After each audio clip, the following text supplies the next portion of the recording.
At Starbound, we tell stories the human way, not with artificial voices or AI garbage. And what's HFY without humanity? Subscribe to keep it that way. I'm Daniel Pierce, and I'm going to be your narrator. Now, let's get into today's story. The wrench in Kai Jensen's hand was a specific tool for a specific job. Its official designation was a Mark IV percussive calibrator, but Kai just called it the stick. It had a satisfying heft, its handle wrapped in layers of fraying grip tape, each strand a testament to a problem solved with brute force intimacy. Right now, the problem was a power fluctuation in junction 38 gamma, a snarl of conduits and heat sinks that had once been the decommissioned heavy cruiser Agincourt's aft torpedo bay. Now, it was just another component in Kimra's liver. "Okay, baby, talk to me," Kai murmured, her voice a low hum that merged with the greater thrum from the station's life support. "Flux is in the primary relay, I see ya. You're just being shy." A flicker in the overhead lights answered her. On the diagnostic tablet strapped to her wrist, a jagged red line spiked erratically. "Careful, baby," Kai murmured. "Spike like that again and you'll trip the safeties. Next step is a full system purge, and that's a one-way trip for the reactor. We'd have to vent the core coolant just to reset it." The station's core AI, a cantankerous intelligence scraped together from 3 different naval combat computers and a municipal waste disposal network, sent a text-only message to her display. Query: "Is percussive maintenance truly the recommended solution?" Kai's grin was a taut line of concentration. "It's a conversation." She braced her feet on the worn deck plating, magnets in her boots clinging with a soft thud. She tapped the side of a thick, armored conduit. The conduit remained inert. She tapped it again, a little harder, listening for the change in vibration. It was like tuning a vast metallic piano. "You're holding a residual charge from the last solar flare. You just need to let it go. It's okay. We've all been there." "Analysis. Engineering protocols specify against anthropomorphization. Then write a new protocol," Kai said and swung. The stick connected with a deliberate point of the conduit's housing with a solid, definitive clang. The sound echoed through the corridor, a clear metallic note against the station's ambient groan. For a second, the lights spasmed, and then they steadied, burning with a clean, white intensity. On Kai's tablet, the jagged red lines smoothed out into a placid green. "Protocol updated." Kai patted the conduit affectionately. "See? All you needed was a little encouragement." She pushed off the wall, coasting down the corridor that had once been a warship's spine, the gravity plating here a patchwork of competing systems. Some sections were a full G, others a faint pull. It made traversing the Kessler Effect Mitigation and Reclamation Array, the janitor, as the crew of 3 called it, a constant exercise in controlled falling. Up on the command deck, a space car from an ancient asteroid's hauler's bridge, Jackson Hitch Harrow watched the lights steady and took a slow sip of his coffee. The mug was a thick ceramic thing with a chipped rim that read, "The world's okayest commander." He found it in the galley of a derelict science vessel they had bolted with the janitor's port side 2 years ago. "Can I get friendly with the power grid again?" he asked, his focus locked on the main observation dome. The salvaged plexiglass offered a panoramic, gut-wrenching view of the junk field they called home. Earth hung below, a swirl of blue and white, serene and beautiful, but its halo was a chaotic storm of dead satellites, spent rocket stages, and the glittering dust of 100 forgotten collisions.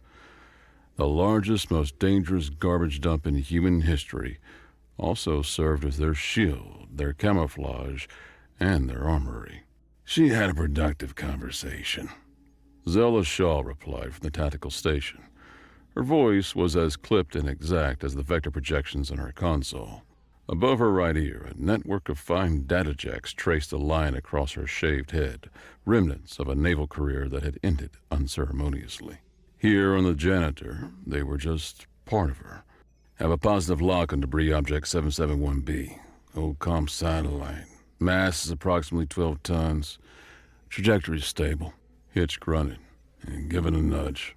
High Command is getting grouchy about anything bigger than a bus passing over the orbital elevators. Acknowledged. Zella worked her console with a startling economy of motion. She approached her role as a weapons officer as an art form.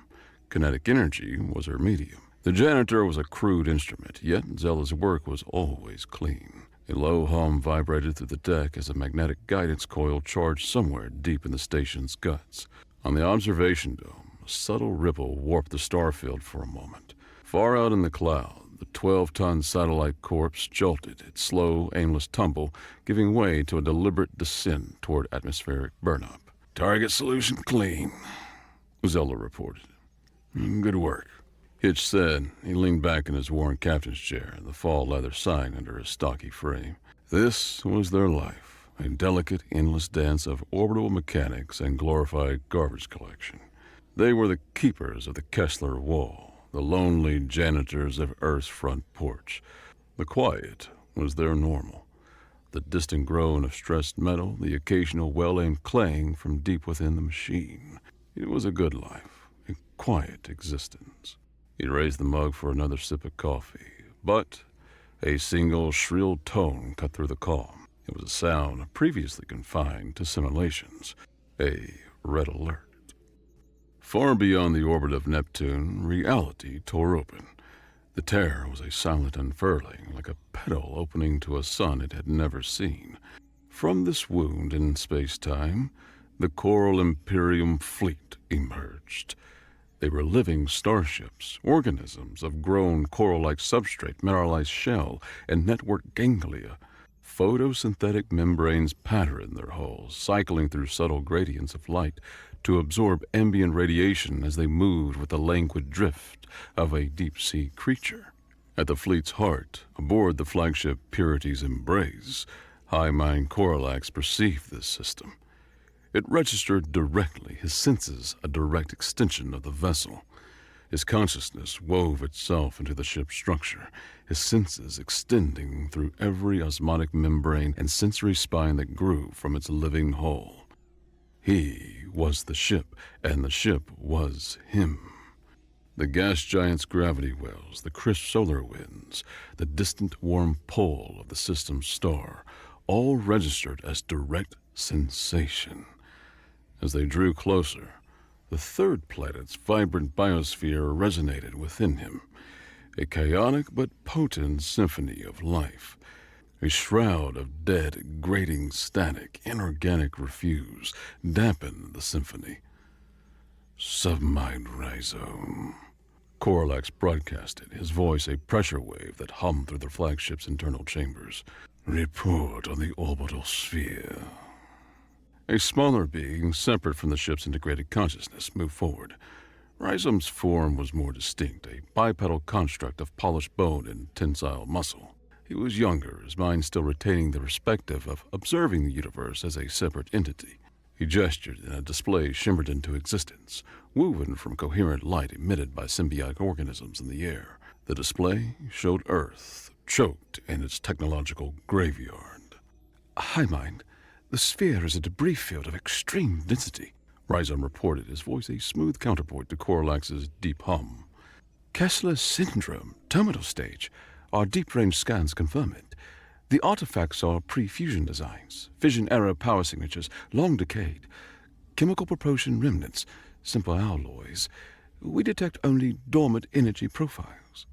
Coralax let the data flow through him. He tasted the rust, the cold decay of dead metal, the faint, lingering radiation of humanity's self-inflicted wounds. The Coral Imperium grew. It lived. It created harmony between biology and function. This was a disease, a planet that had choked itself on its own unliving creations. It is a failed state, Coralax declared. A culture that drowns in its own filth. They have rendered their own orbit impassable. Their world a self-imposed prison. Such a ruin offers no defense. His disgust resonated through the ship, causing the bridge walls to secrete a thin, acrid film. The system lies open, fallen, we shall proceed directly. The harvest will be swift.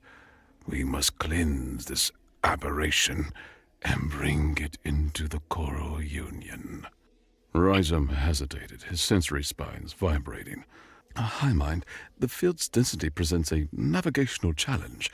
A direct approach carries a risk of untidy collisions. The purity of our purpose will guide us through the refuse, Corlax replied. Set a course. The world below awaits its salvation. Rhizome bowed his head. To Corlax, the field was a religious affront. To Rhizome, it was a tactical problem, and Rhizome had learned over many campaigns that the universe answered to physics, not philosophy. The red alert's piercing tone erased the bridge's mundane calm. Hitch's coffee mug clattered onto the console, its contents spilling in a brown wave that defied gravity in the station's quirky field. Zella was already upright, her posture shifting from the relaxed stillness to a coiled readiness. Kai burst into the bridge from a side corridor, her face pale, grease smudged on one cheek like war paint. "What is that?" Kai asked, her voice a sharp crack. "That's a diffid alarm." "Yeah," Hitch said, his voice a low rumble. He wiped coffee from the console with the back of his hand, his gaze fixed on the central command tank, where a single encrypted icon blinked in the murky holographic field. "That's the doorbell." He tapped the icon. It blossomed into a tightly coded data packet from Earth High Command. The message was short, brutal, and stark. A single line of text accompanied a torrent of telemetry data showing a dozen massive, unidentified contacts burning hard from the outer system. The text read, "Wake her up." The bridge fell silent, saving for the blinking icon's chime. This was it. The reason the janitor existed. The reason they had spent years, in some cases their entire careers, living in this flying scrap heap, pretending to be galactic garbage collectors.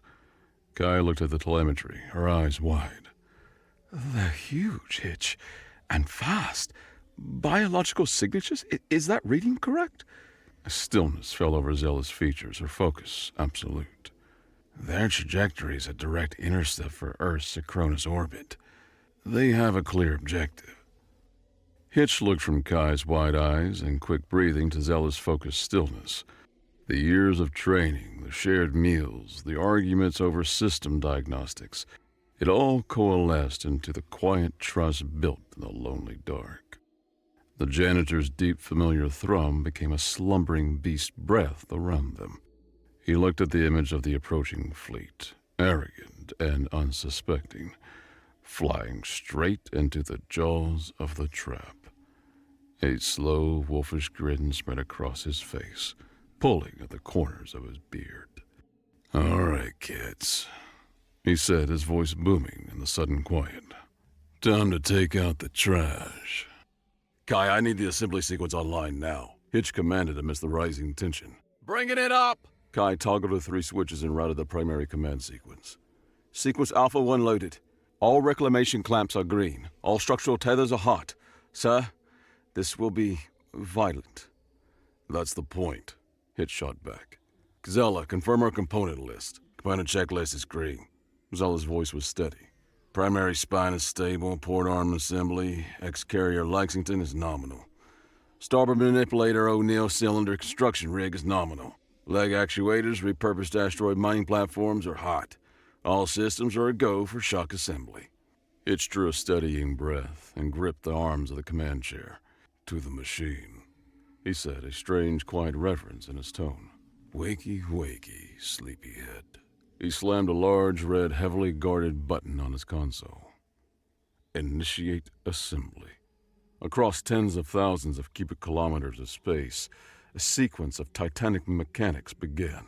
From the janitor's central spine, 100 massive magnetic clamps fired outward, fists of electromagnetism, grabbing designated pieces of junk from the cloud with crushing force. From the perspective of a coral scout drone observing the debris field, the junk cloud's chaotic drift ceased. 100 different objects, from the skeletal hull of an ancient battleship to the dense, slag-heavy core of a failed asteroid mine, stopped dead in their orbits. Then, with sudden, immense speed, they accelerated inwards. Inside the janitor's bridge, the world became a storm of screeching metal and violent bone-jarring impacts.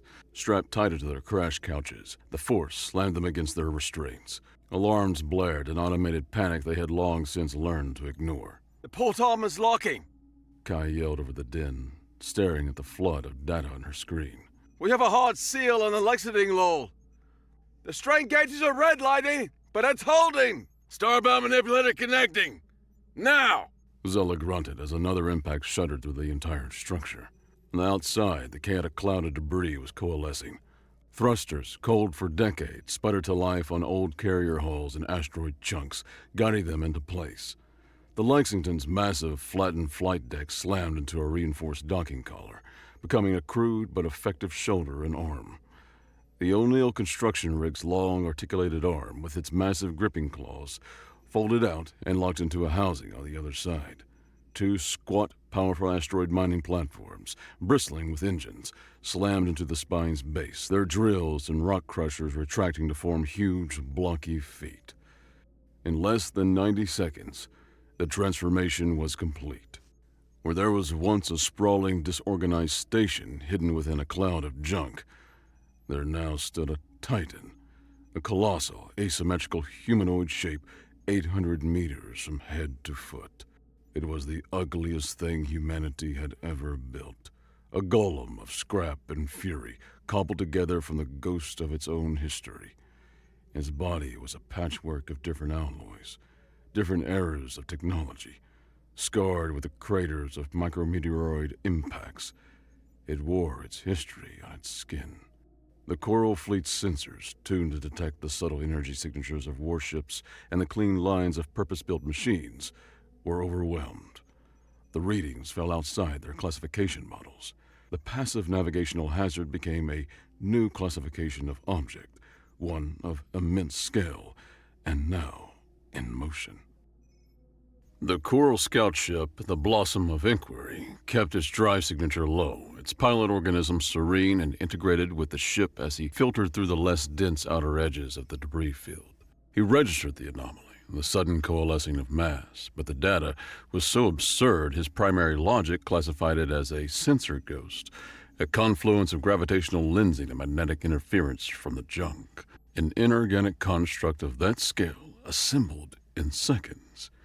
It was a physical absurdity. Managing such energies was beyond the capacity of a species at this technological level. On the janitor's bridge, Zella's focus narrowed to the targeting solution projected in her console's glass. "Got a lock on the point ship," she said in a low, dangerous murmur. "They maintain course. I'm concerned. They perceive us as harmless. Oh, let's change their mind," Hitch said, a predatory stillness in his posture. "Kai, give her the power." "Diverting all auxiliary power to the primary accelerator," Kai confirmed, slapping a palm on the main bus transfer and shunting the current with a physical jolt.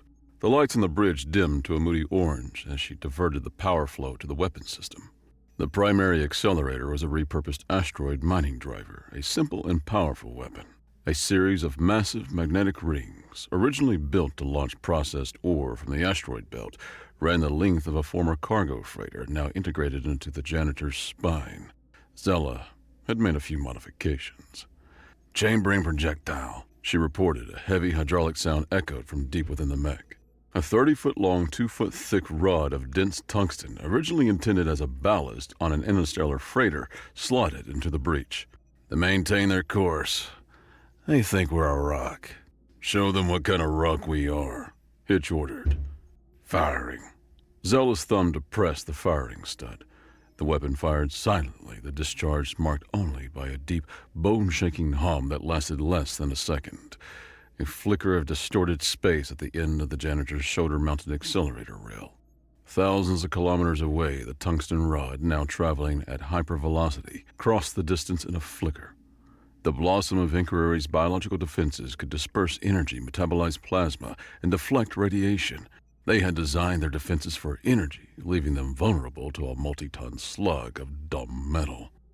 The rod passed clean through. It entered the coral ship's bow and exited its stern in a fraction of a millisecond. For a frozen moment, the beautiful, organic ship hung in space, A perfect cylindrical hole cored clean through its center. Then, the catastrophic failure of its biological systems rippled through the vessel. The internal atmosphere vented explosively. The bioluminescent lights flickered and died.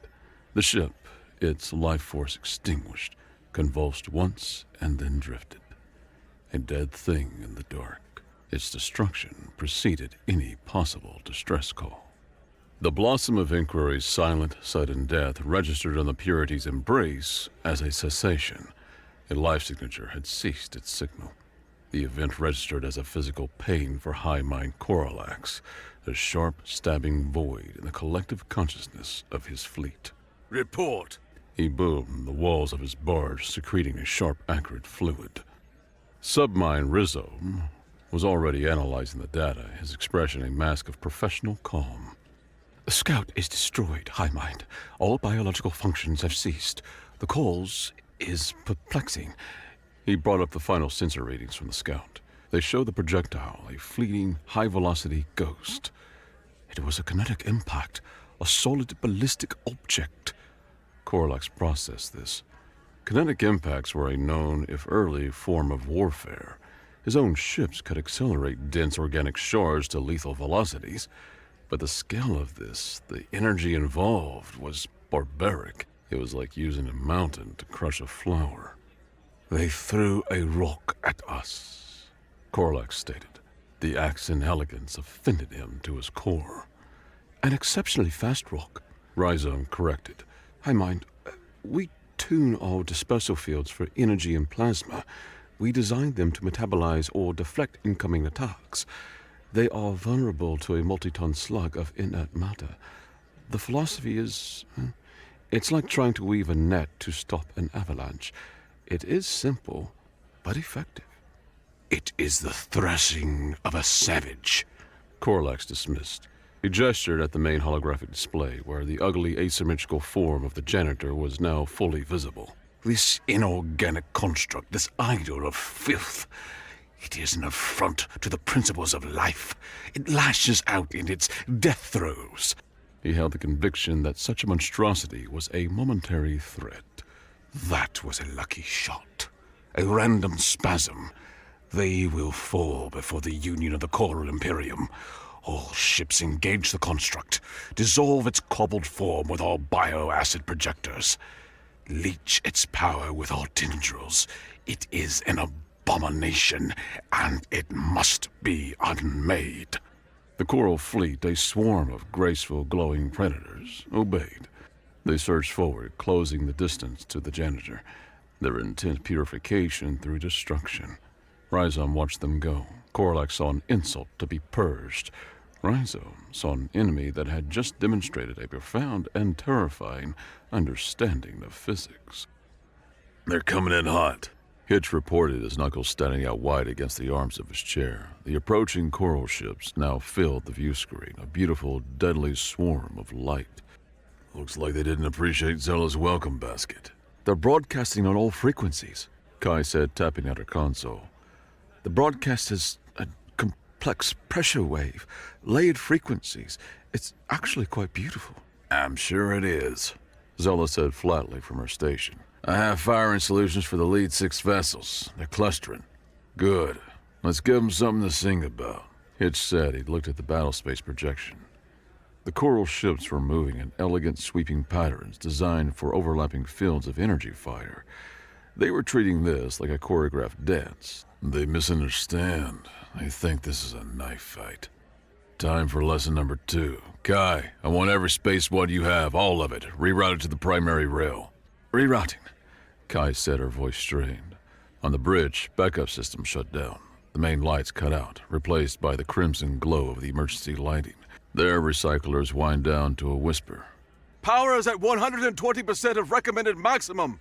The conduits are starting to glow, Hitch. Let them glow, Hitch grunted. Zella, the big one. Her console's light illuminated Zella's face. She typed a command code. Loading the specialty ordnance. Deep within the janitor, in a heavily shielded vault that once had been a warship's brig, a crane whirred to life. It lifted something far more obscene than a tungsten rod. It was a decommissioned Sora-class nuclear warhead, a relic of Earth's frantic self-destructive past. A thick shell of depleted uranium encased the 50-megaton device, fitted with a sharpened tip. It had become a spear with a heart of captured sun. "Ordnance loaded," Zella confirmed. "Target in the central pattern." "Make it count," Hitch whispered. Zella fired. Again, the deep, silent hum. The massive nuclear-tipped spear accelerated down the rail, vanishing into the dark. The coral ships saw it coming. Their sensors registered a large metallic object. It was slow, clumsy, easy to track. Several of the clusters shifted their energy dispersal fields to intercept it, preparing to catch and neutralize the simple projectile. The warhead, acting as a kinetic penetrator, aimed for a gap in the pattern. It passed cleanly between two ships and struck the third, a vessel named Graceful Tide, dead center. The depleted uranium casing allowed it to punch through the ship's organic hull as if it were water. It exited the other side and continued on, its momentum carrying it straight into the heart of the ship behind it, the sunken cathedral. Only then, buried deep within the second cruiser, did its proximity fuse trigger. Light filled the void, silent and absolute. The sunken cathedral vaporized. Its biological matter turned to incandescent plasma. The Graceful Tide, caught in the blast at point-blank range, disintegrated into superheated atoms. The detonation flash-boiled away the two ships' entire forward sections on either side. The blast light washed over the janitor, overloading its optical sensors for a full 10 seconds, painting the bridge in stark, blinding white. When the view screen cleared, a hole gaped in the coral pattern, a gaping wound where 4 ships had hovered. A screech of static and pain replaced the layered broadcast on the open frequencies. The coral swarm fell upon the janitor.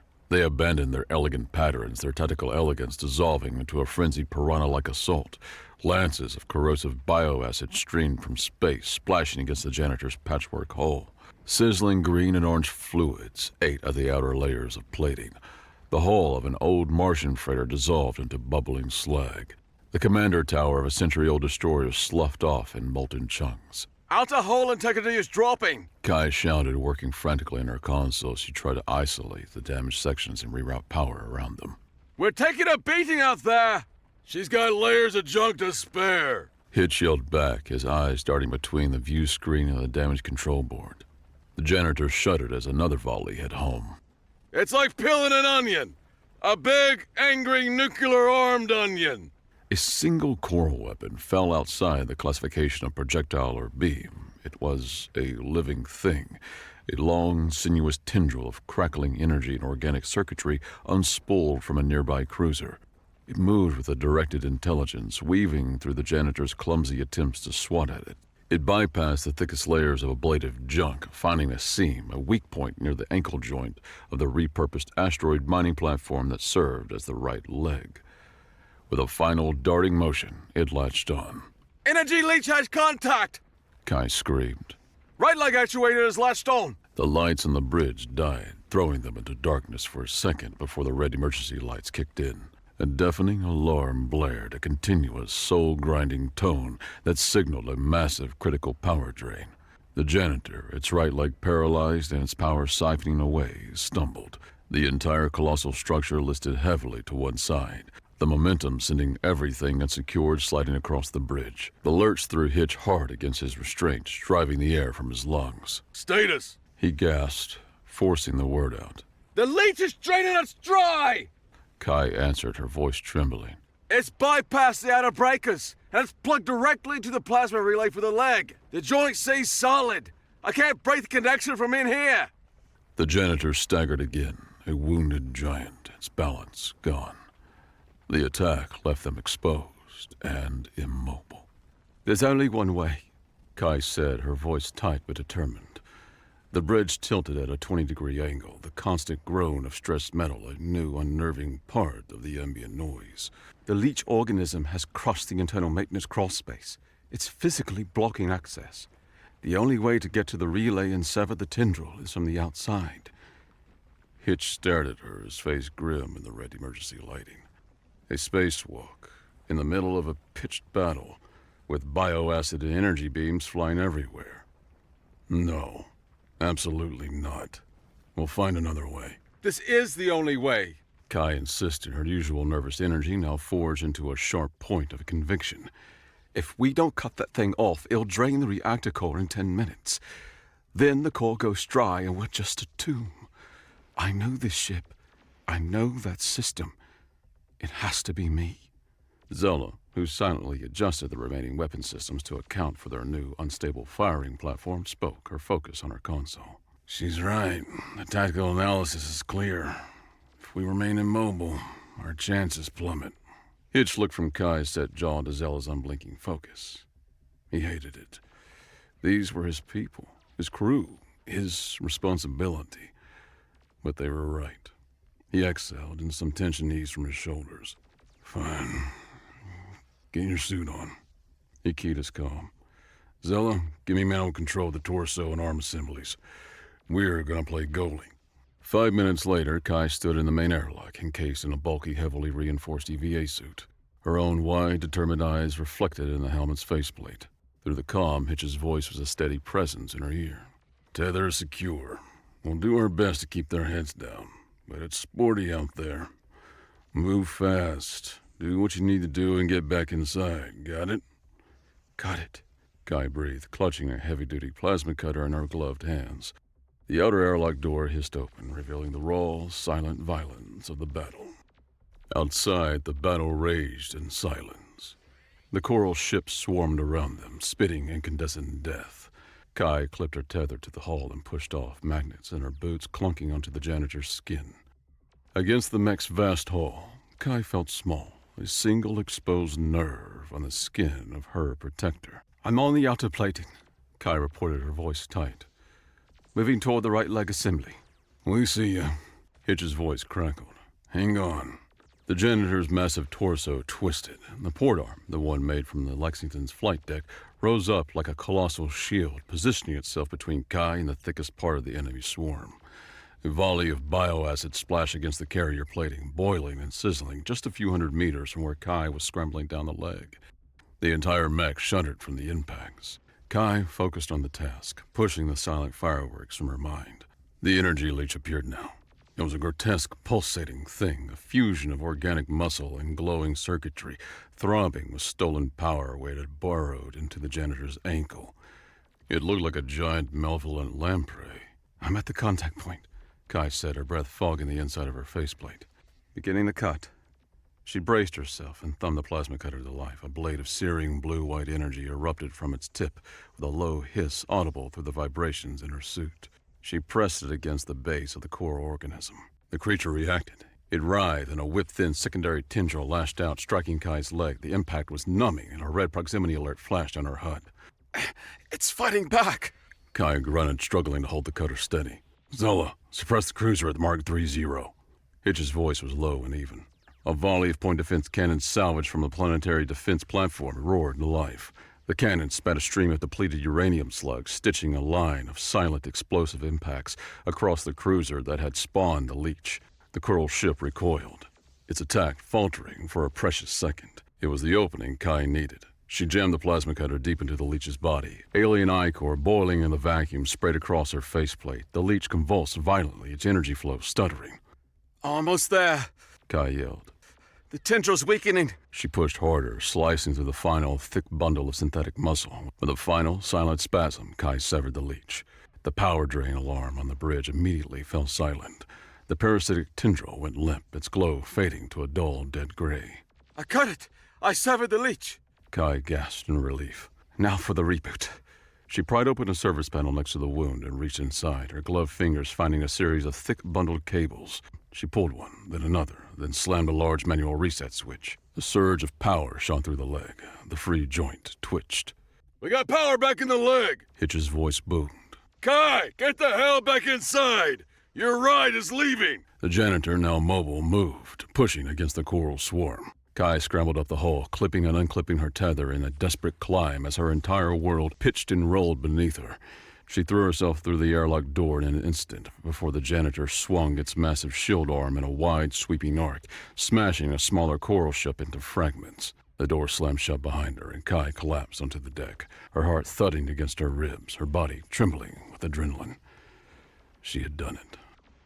Aboard the Purity's Embrace, the battleship display was a field of crimson warnings. 3 more coral vessels, the Whispering Shao, the Silent Bloom, and the Coral Song, had been destroyed. One by a well-aimed kinetic strike to its primary nerve cluster, 2 others in a collision when the inorganic construct had used its own massive body to shield a small figure on its hull. The construct was mobile again. It was learning. Submine Rhizome approached the Highmind's command throne, each step placed with care. Highmind Corlax, the loss rate is catastrophic. We have lost 6 ships. The construct adapts. Its methods are chaotic. It uses its own debris field as both armor and ammunition. He brought up a projection showing the cost-benefit analysis. The numbers were stark. The Imperium was trading sophisticated, living warships for what was essentially flying garbage. I suggest a tactical withdrawal, Rhizome stated calmly. We should pull back beyond its effective weapons range, analyze its capabilities, and formulate a new strategy. To continue a frontal assault is wasteful. Corlax turned his full attention to Rhizome. The bioluminescent walls pulsed with a furious deep purple. Wasteful. You speak of waste when we face an existential insult. That thing is a monument to everything we stand against. It is chaos. It is decay. It is the victory of rust over life. His voice, once a deep hum, rose to a discordant shriek. It does not deserve a strategy. It deserves only purification. You speak of withdrawal. You counsel cowardice in the face of filth. I counsel survival, Rhizome replied, his voice even. Pride is a tactical liability, Highmind. Purity will overwhelm complexity. Corlax roared, turning his attention back to the battle. We advance! All remaining ships will focus their fire. I want it torn apart, piece by wretched piece. A full frontal assault, now! Rhizome bowed his head, a hollow gesture of submission. Corlax's pride had overridden his reason. His religious dogma blinded him to the battle's brutal reality. Rhizome stepped back into the shadows, his mind working through the tactical variables.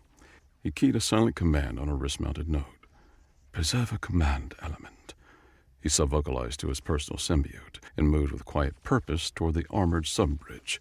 A choice was forming. A choice between loyalty to his master and loyalty to the Imperium itself. The janitor was taking a ferocious pounding. The Coral Fleet, following Corlax's frenzied command, was throwing everything it had at the mech. The left arm, the Lexington hull, was a mangled wreck, its surface pitted and glowing with residual heat from dozens of acid and energy impacts. The port arm is failing. Kai yelled, her voice hoarse. Structural integrity is below 30%. One more solid hit and we'll lose it entirely. Hitch scanned the chaotic battlefield on the view screen. His gaze found the largest single piece of debris left in their immediate vicinity. The skeletal, half-scattered husk of Continuum Station, humanity's first attempt at a true orbital city. It was a massive cylinder of metal and composites, big enough to be a moonlet. A stupid idea formed in his head. And Hitch Harrow was a firm believer in stupid ideas that might just work. "Zella," he said, wild light in his eyes. "Target the main habitation ring of Continuum Station. Don't destroy it. I just want you to give it a little push. A love tap." Zella looked up from her console, a single eyebrow arced. "A love tap?" "You heard me. Put a kinetic round into its aft section. Just enough to send it tumbling our way." Kai whipped her head around. Sir, the mass of that thing is... We can't possibly... The grapples on the construction arm won't hold. "They will if you pump every last drop of emergency power into them," Hitch countered, his grin returning. "Get on it. Zella, make the shot."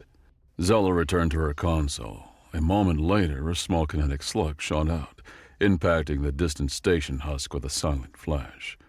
The massive cylinder, which had been in a slow, stable rotation, wobbled and drifted ponderously in their direction.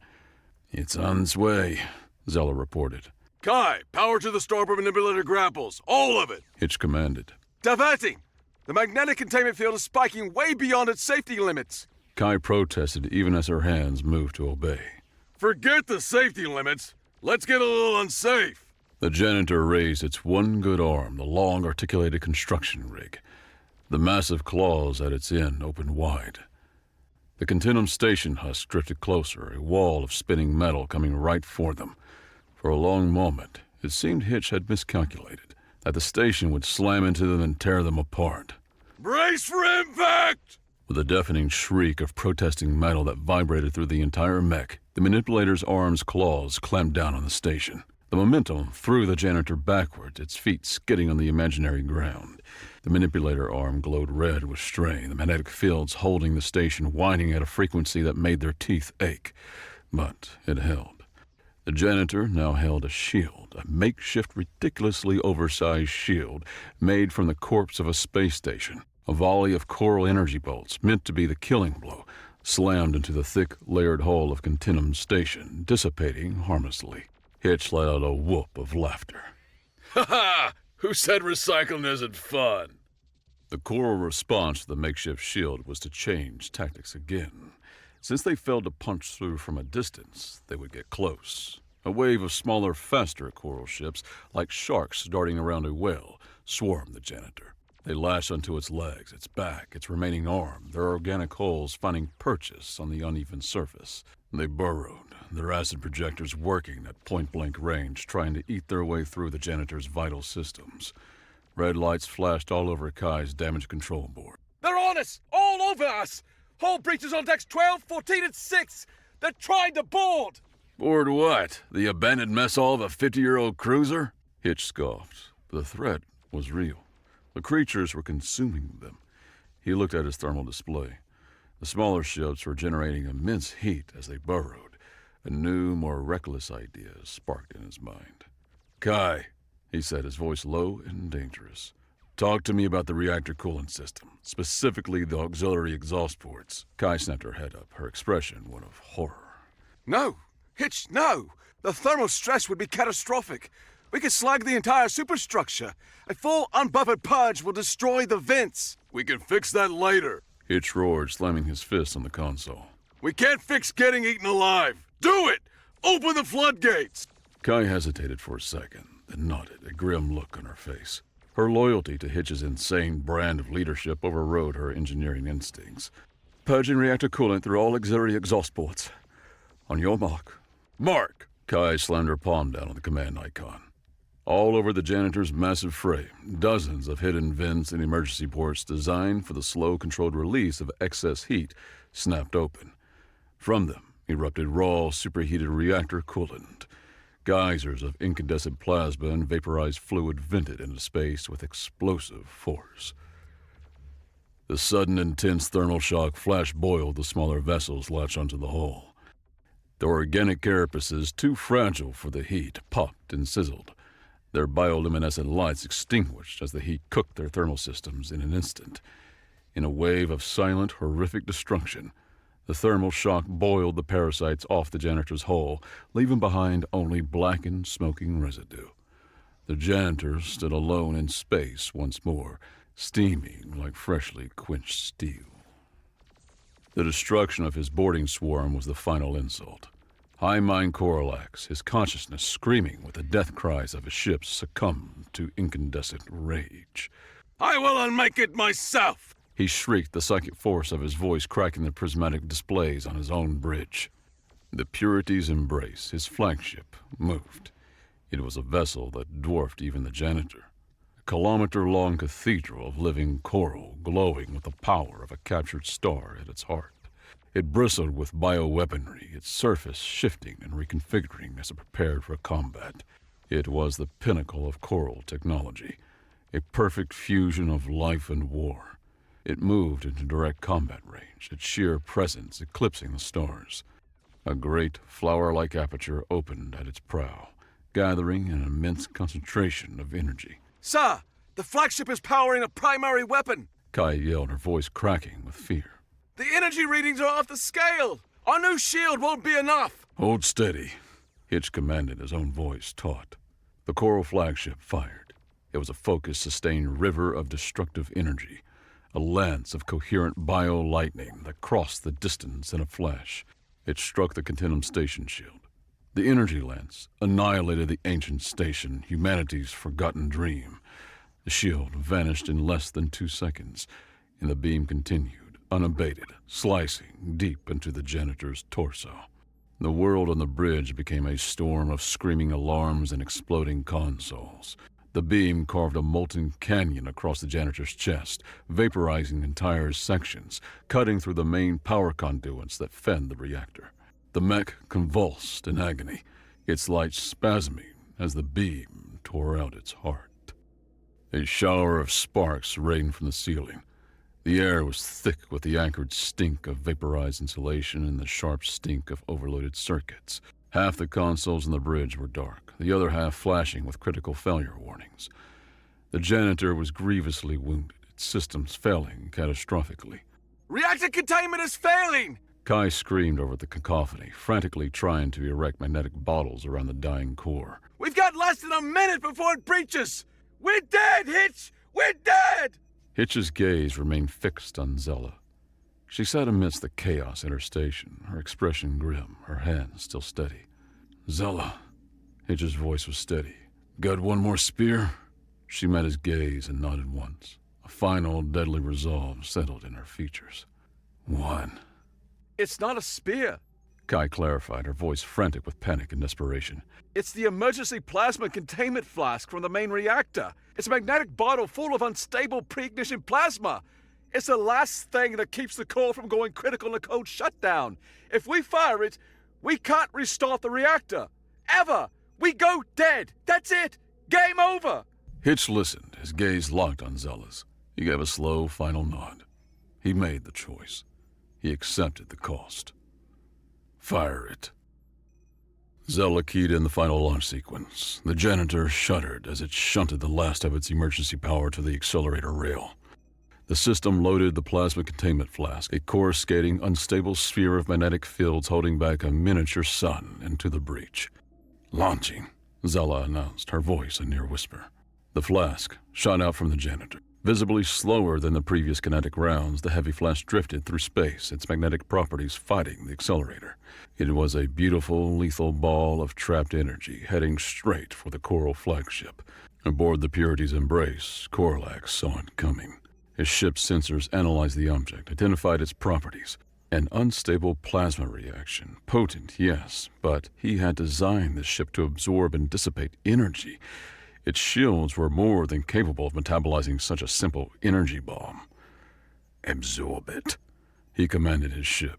Hitch's last desperate, stupid gambit fell outside of his calculations. Kai, brace the leg actuators against the remnants of the station shield. Hitch roared, seizing the manual controls.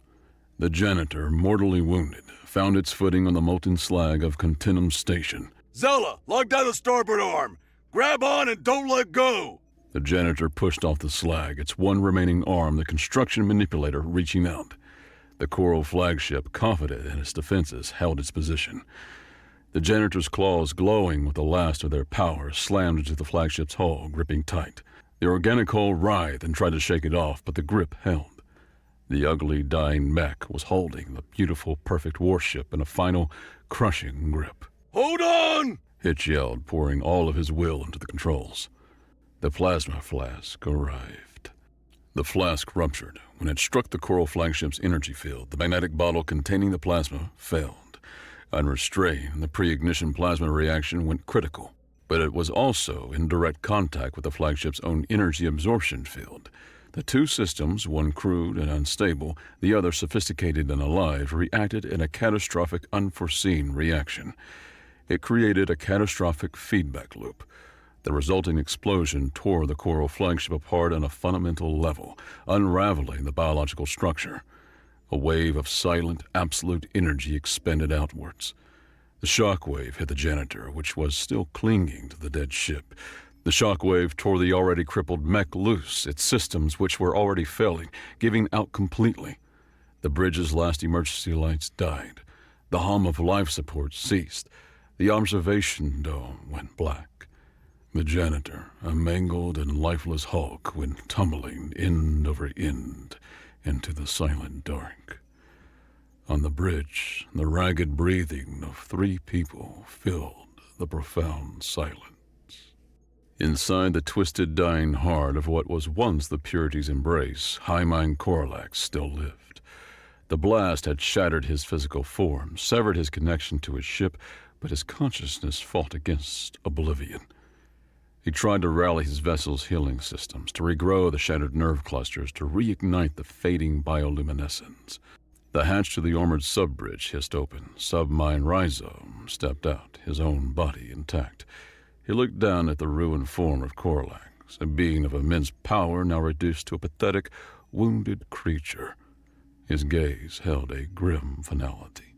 "Your pride has broken the Imperium, Corlax," Rhizome stated, his voice calm and even. "You mistook an aberration for an irrelevance. You have bled this fleet for the sake of your own vanity." Corlax gurgled, a stream of bioluminescent fluid leaking from his mouth. "Traitor." "Savior," Rhizome corrected. He extended an arm from his wrist. A blade of sharpened black bone slid forth. "The Koro must endure. It requires leadership you lack." He drove the blade down, a single clean strike that ended the High Mind's life.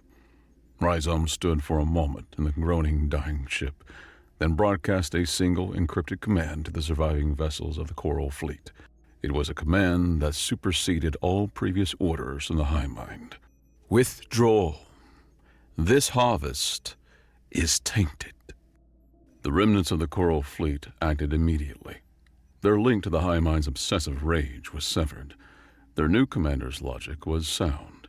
They turned as one, their graceful forms accelerating away from the battlefield and vanished back into the silken tear in space-time from which they had come. Silence reclaimed the orbit of Earth. The janitor drifted. It was a silhouette of ruin against the gentle curve of the planet below. A mangled but victorious champion. It tumbled in a slow spiral, its limbs bent at unnatural angles, great gaping wounds torn in its body. It was a ghost, a scrap heap that had fought gods and won, and paid the price. Inside the dead cockpit, the 3 crew members endured. The air was growing thin and cold. They were in energy suit oxygen, the small tanks hissing in the blackness. Kai had unstrapped herself and was floating in the 0G, a small handlight clenched between her teeth as she worked frantically at a service panel, trying to coax some spark of life back into the dead machine. Hitch and Zella just waited, floating, every muscle aching, too exhausted to speak. They had won, but the silence in the cockpit felt like a funeral. The sounds of their breathing and the soft, desperate clicks of Kai's work filled the hour. "It's no good," Kai whispered, her voice hoarse.